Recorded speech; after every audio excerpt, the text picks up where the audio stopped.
Манай ангийнхан булангийн удаах зочид болох улсын тэргүүний 24 дугаар дунд сургуулийн 11 А ангийн сурагчдыг та бүхэн танилцуулжээ. Тэдэнтэй хичээлийн дараа ёолоо цэгийн уулзаж хамт цагийг өнгөрүүллээ.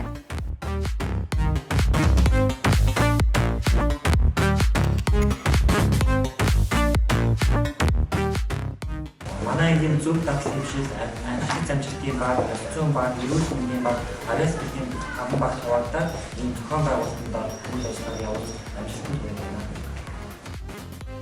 Ширээний ном гэдэг шиг тэд цүнхний ном аяныг ангиараа хэрэгжүүлээд уджээ. Цүнхэндээ үргэлж номтой явах ба завтай цагтаа тухайн номоо уншдаг юм шүү. Багш бом дээр өгчлөхөөр манай ангид болохоор улирал болгон нэг хүүхэд бүр нэг ширээний ном гэсэн нэг ширээний ном унших гэсэн зорилго тавьж байгаа. Тэр нь болохоор өдөр болгон ширээний номоо уншиж найзуудтай танилцуулдаг. Тэгээд үүний ячаар бид нар болохоор шинэ зүйл маш шинэ зүйл сурч мэдж байгаа. Жишээлбэл би энэ үйл болохоор Уильям Шекспирийн эмгэнэлт жүжигийн түүх гэж энэ номыг сонгож авсан байгаа. Энэ номыг уншсаа надад Уильям Шекспирийн хийж өгсөн бүтээлийг уншиж шинээр мэдэж ойлгосон. Тэд ангидаа халуун дулаан уур амьсгалыг бүрдүүлэх дуртай. Тиймдээ ч тэд хамтдаа багшигаа баярлуулж, огт нь хөвгүүд нь охтуудаа баярлуулдаг уламжлалтай. 2017 оны 3 сарын 8-нд эмэгтэйчүүд манай хөвгүүд нээж байгаа охтуудаа баярлуулсан гээд хөвгүүд бөөнөр цуглаж тэгж нэг санаа гаргаад тэгж ангийнх охтууд юм авч өгөх бас миний хувьд гоё санагдсан. Манай ангийн хөвгүүд бол хамгийн сүүлд 7 ангиас манайд нэг дадлын багш ирж байсан. Тэгээд тэр агштаа бид нарт мэрси өгөөд баярлуулж байсан. Тэгээд тэрнээс хойш юусоо баярлуулаагүй. Тэгээд бид нар охтуудын групптэй тэгээд тэр охтуудын групп дээр нэг пост чичээд манай анги өгөөд бид нарт юм болоо гэсэн чихэн охтууд манай анги хөвгөө сэтгэхгүй гэж хэлчихсэн.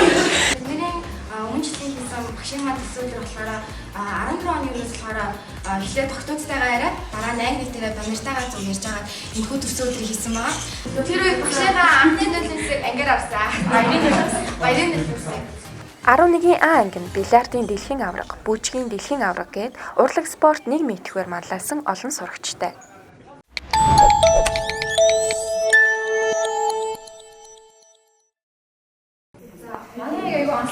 Яагаад онцлогтой бэ гэхээр сургуулийн болон бүр Монголын бахархуулсан сурагч нар манай ангид суралцдаг. За манай хамгийн анхны мөнгөн медаль, дэлхийн мөнгөн медаль сурч байсан маань энэ сууж байна. За дараагийн гэх юм бол манай эд мөнгөний сурч.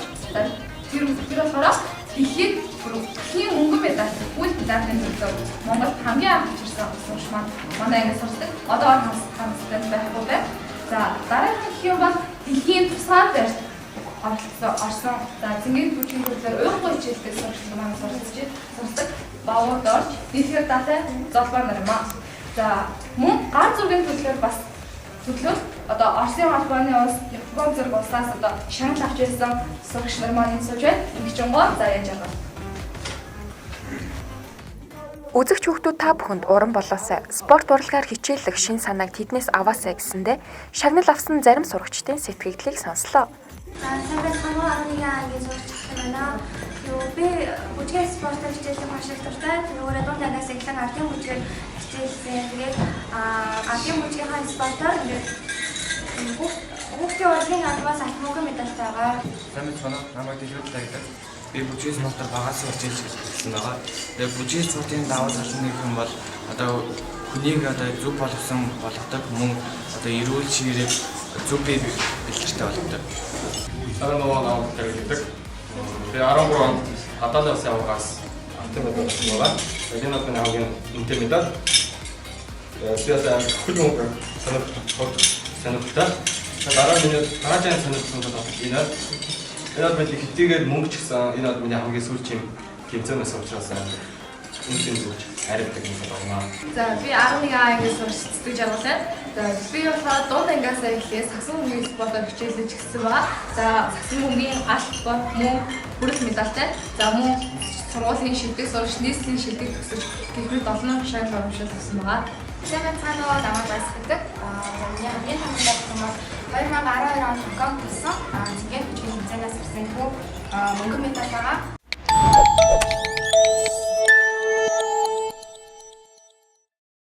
Миний би энэ жил Эрдэнэ ондроо саксофоноор сургуулиас 24 сургууль хийж ирсэн байгаа. Тэгээд яг анх орж ирэхэд маш их сандарч яаж хүлээж авах бол гэж маш их сандарч байсан. Яг анх орж ирэхэд бүгд л хэлэсээ татна сайхан харагдаж авсан. Тэгээд ер нь тэмцээн уралдаанд их хандаж нэгдэж сайхан оролцдог. Тэгээд фракцаа нийлээд би нэг хамт олон байж чаддаг юм шиг санагдсан. Тэгээд энэ ингэж хэлж ирсэн маш их баяртай байна. Өсвөр насныхан тэр дундаа ахлах ангийн сурагчдын дунд үерхэл нөхөрлийн асуудал нэлээд том байр суурь эзэлдэг. Тэдний заримаас энэ сэдвийн талаар ямар бодолтой байдаг талаар сонирхсон юм. Хүн болгоны үзэл санаа бодол өөр байх гэж байна. Харин миний үзэл санаа, миний бодол юу вэ? Яг өсвөр наснд яг ингээд эд сайхан дурсамж үлдээдэг нас шүү дээ. Тийм болохоор ингээд тэр үед ингээд гинэн цайлган яг тийм өсвөр наснд нэрээ ингээд гинэн цайлган ингээд зөв ирэхээр үргэлж ингээд тэр нь ингээд сүүл бодоход нь ч гэсэн айгүй дурсамжтай ингээд зөв гой дурсамж үлдээх гэж болдог. Бага. Тэгээд миний сайн охин бол одоо манай нөгөө анги одоо 11 гээд сурдаг. Тэгээд би нэрийг хэлмээр өөрөө бас мэдчихэж байгаа. Тэгээд би ер нь тэр охинтой 9 дугаар ангитай ирчихсэн. Тэгээд бас дундуур нь хальтаас салаад тэгээд саяны 100 бас нийлсэн. Тэгээд бас дундуураас салаад тэгээд ер нь л их бүтлэхүү болсон. Тэгээд одоо хүртэл тэр охиндоо бас сайн тэгээд бас намайг сайн биш гэдгийг сайн байх гэдгийг бас одоо намайг сайн гэдгийг бас мэдчихэж байгаа. Тэгээд тэр охинд ихэд бас хайртай шүү гэж хэлсэн та. Чиний ер нь өсвөр насны хүрээлэн юу гэж боддог вэ?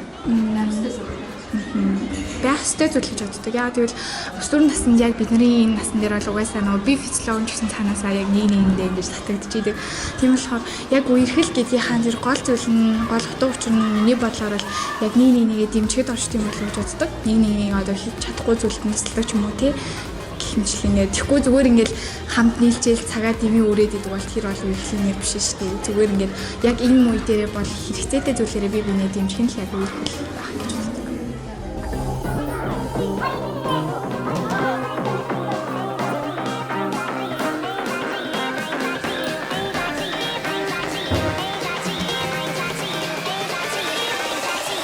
Cracky.